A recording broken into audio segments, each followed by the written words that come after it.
السلام علیکم۔ اس دنیا میں ہمارا سب سے بڑا دشمن شیطان ہے، جس نے اللہ پروردگار عالم کے سامنے کھڑے ہو کر اس کی عزت کی قسم کھا کے یہ کہا تھا کہ میں اس اولاد آدم کو گمراہ کر کے دم لوں گا۔ تو یہ بات اگر ہم سمجھ لیں تو پھر ہمیں ہمیشہ اس معاملے میں محتاط رہنا چاہیے کہ کہیں شیطان جنت کی سیدھی راہ میں نہ بیٹھے اور ہمیں اس راستے سے ہٹا کر جہنم کی طرف جانے والی کسی پگڈنڈی کی طرف نہ موڑ دے۔ اچھا، یہ وہ کیا چیزیں ہیں جن کے ذریعے سے شیطان ہمیں پگڈنڈیوں کی طرف موڑتا ہے؟ اس کو بہت مختصراً سمجھ لیں۔ اس میں سے ایک بڑی اہم چیز ہے خواہش۔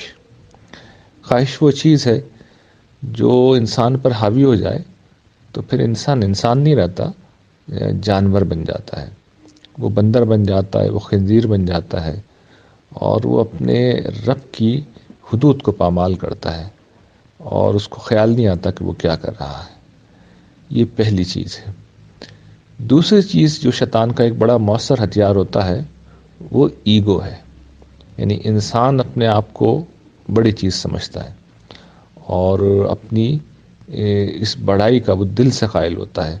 بظاہر ایسے لوگ بہت ہمبل ہوتے ہیں، یہ ضروری نہیں کہ سارے لوگ ہمبل ہوں، لیکن ایک بڑی تعداد ایسے لوگوں کی بھی ہوتی ہے جو بظاہر ہمبل ہوتے ہیں، لیکن یہ کہ ان کے اندر ایگو ہوتی ہے اور وہ کسی نہ کسی طرح اللہ تعالیٰ اس کو ظاہر کر دیتے ہیں، اور عام طور پہ کسی دوسرے انسان کے ذریعے سے کام کر رہے ہوتے ہیں۔ تو اس معاملے میں بھی ہمیں بڑا محتاط رہنا چاہیے کہ انسان کی ایگو سے خدا کے راستے سے نہ ہٹائے، جنت کے راستے سے نہ ہٹائے۔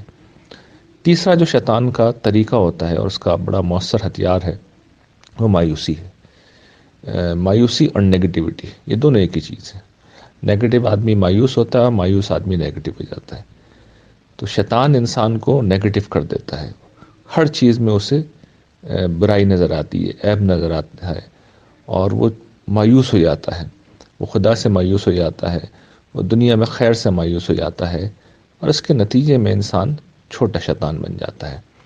تو سچی بات یہ ہے کہ شیطان کہ ان تینوں راستوں میں سے جس راستوں پہ بھی آپ چلیں گے، یعنی خواہش کا راستہ، انانیت کا راستہ یا مایوسی کا راستہ، تو شیطان ہمیں جہنم کے راستے پہ ڈال دے گا